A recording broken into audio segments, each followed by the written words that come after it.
Salam, Bapak Ibu Saudara-saudara yang dikasihi oleh Tuhan Yesus Kristus. Saya mau mengajak kita mengawali kegiatan kita melalui memberikan diri kita, hidup kita untuk merenungkan firman Tuhan. Mari kita memohon Roh Kudus untuk menolong kita di dalam pembacaan dan renungan firman Tuhan. Kita berdoa.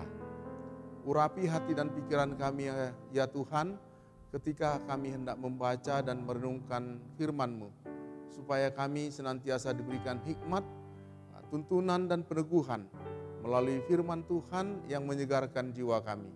Sertai hamba-Mu dan mampukan kami mengerti. Di dalam nama Tuhan Yesus Kristus kami berdoa. Amin. Salam Bapak Ibu Saudara-saudara yang dikasihi oleh Tuhan.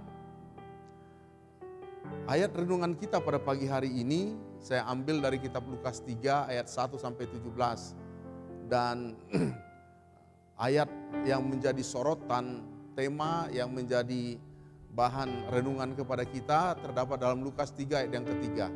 Firman Tuhan yang berbunyi demikian. Bertobatlah dan berilah dirimu dibaptis, dan Allah akan mengampuni dosamu. Bapak Ibu, dari ayat ini saya mengambil tema kita, bertobatlah sebab kerajaan Allah sudah dekat. Bapak Ibu Saudara-saudara yang dikasihi oleh Tuhan Yesus Kristus, Minggu Advent mengajak kita untuk memberikan diri kita bertobat. Hal ini yang diserukan dengan sangat jelas dan sangat tegas, bahkan dengan keras oleh Yohanes Pembaptis di padang gurun. Pertobatan yang disampaikan oleh Yohanes Pembaptis adalah panggilan bagi manusia untuk mempersiapkan diri bahwa akan datang Allah yang membersihkan kita dari segala dosa. Dan seruan pertobatan itu yang disampaikan kepada semua umat. Entahkah itu orang biasa, entahkah itu dari kelompok orang terhormat, orang yang disegani, bahkan pemimpin dan raja sekalipun. Yohanes mau menyampaikan kalau memang salah, ya harus mau mengakui salah. Orang harus disadarkan akan kesalahannya dan dosanya dan berani untuk bertobat. Yohanes tahu dan dengan sangat sadar bahwa hanya dengan pertobatan keselamatan itu akan menjadi berkat. Hanya dengan demikianlah keselamatan itu bisa diterima dan dialami.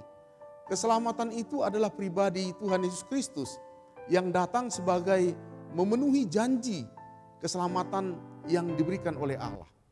Namun demikian, Yohanes mempertegas bahwa pertobatan itu tidak hanya sekedar kata-kata saja. Namun pertobatan itu harus menghasilkan dengan buah yang nyata. Bertobat berarti perubahan hati dan ganti haluan hidup. Sehingga orang yang telah bertobat tidak lagi berjalan di jalannya yang penuh dengan dosa, namun akan berjalan dalam jalan yang kudus. Menurut Yesaya 35 ayat 1 sampai 10. Jalan yang telah disediakan oleh Allah di dalam Yesus Kristus. Bapak Ibu Saudara-saudara, yang menarik dalam proses pertobatan itu adalah kita perhatikan dalam dialog Injil Lukas antara orang-orang banyak dengan Yohanes. Orang-orang banyak itu bertanya, merespon panggilan Yohanes. Mereka mengatakan, kalau demikian apa yang harus kami perbuat? Jawab Yohanes, barang siapa yang mempunyai 2 helai pakaian, hendaklah ia membagikannya dengan yang tidak punya. Dan barang siapa yang mempunyai makanan, hendaklah membagikannya juga.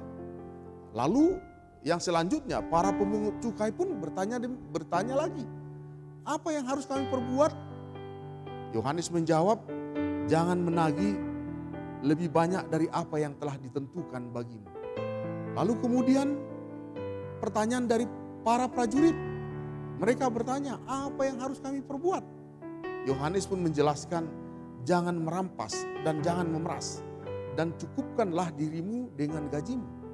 Bapak Ibu Saudara-saudara, jemaat yang dikasihi oleh Tuhan Yesus Kristus, dari dialog itu kita dapat menyimpulkan bahwa bertobat adalah suatu tindakan mengubah perilaku hidup dari yang tidak baik menjadi baik, dari perilaku yang salah menjadi perilaku yang benar.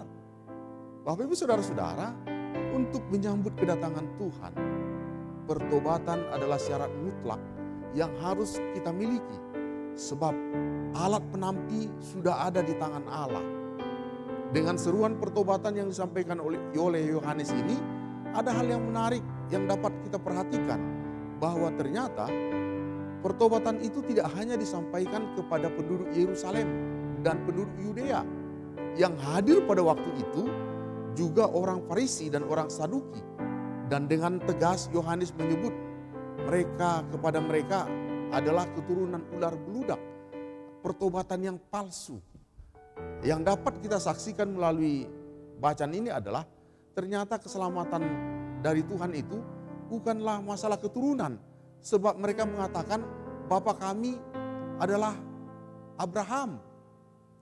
Namun harus ada pertobatan dan juga buah yang dihasilkan oleh pertobatan itu sendiri. Bapak Ibu Saudara-saudara, oleh sebab itu keselamatan dari Tuhan tidak akan sampai kepada orang-orang yang hanya hidup secara tradisi kekristenan saja atau Kristen formalitas tanpa adanya buah dari pertobatan itu sendiri. Demikianlah maksud pertobatannya itu, yaitu adanya suatu proses dalam perubahan. Jika tidak ada perubahan, maka pertobatan itu akan kehilangan arah dan tidak ada arti. Bapak Ibu Saudara-saudara, jemaat yang dikasihi oleh Tuhan, sebentar lagi kita akan memasuki perayaan Natal, yaitu memperingati kelahiran Tuhan Yesus Kristus. Seringkali peringatan Natal hanya dalam pusaran tradisi, budaya tanpa adanya buah pertobatan. Dan dengan tegas Yohanes Pembaptis mengatakan bahwa keselamatan itu harus menghasilkan buah dari pertobatannya. Menjelang Natal ini, mari kita masing-masing mengkoreksi diri kita dan mengubah hal-hal yang lama, yang buruk, yang tidak berguna. Mengubahnya menjadi sesuatu yang baru, yang baik, dan yang berguna. Dengan demikian persiapan Natal kita tidak sekedar hanya menyangkut hal-hal yang ritual, aksesoris yang nampak dari luar.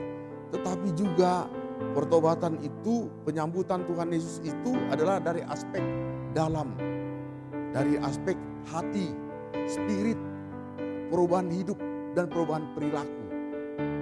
Bapak Ibu Saudara-saudara, jemaat yang dikasihi oleh Tuhan, hanya dengan beriman kepada Yesus Kristus kita dapat menemukan kedamaian dan sukacita sejati ketika kita menghadirkan Tuhan di dalam hati kita dan mengubah perilaku kehidupan kita. Kita bisa berdamai dengan Allah, berdamai dengan sesama, dan berdamai dengan diri kita sendiri. Jika Tuhan sudah menguasai hidup kita, mengubah kehidupan kita, dan memerintah dalam hati kita. Oleh sebab itu Bapak Ibu Saudara-saudara, marilah kita memberikan diri kita dipimpin oleh Tuhan Yesus, sehingga kita hidup terus dalam damai sukacita dari hari lepas hari dengan perilaku yang baru, yang Tuhan sucikan, yang Tuhan kehendaki. Roh Kudus kiranya menyertai setiap langkah kehidupan kita, memberikan kita kehidupan yang berguna dan menjadi berkat bagi banyak orang. Demikian firman Tuhan, terpujilah Kristus. Amin. Mari kita berdoa. Menyambut kedatangan Tuhan, menyambut Natal, biarlah kami memberikan hidup kami dengan perubahan perilaku yang baru, perilaku yang seturut dengan kehendak Kristus, menjadi kemuliaan bagi nama Tuhan. Kami menyerahkan seluruh tubuh, roh, dan jiwa kami, di dalam nama Tuhan Yesus Kristus kami berdoa. Amin.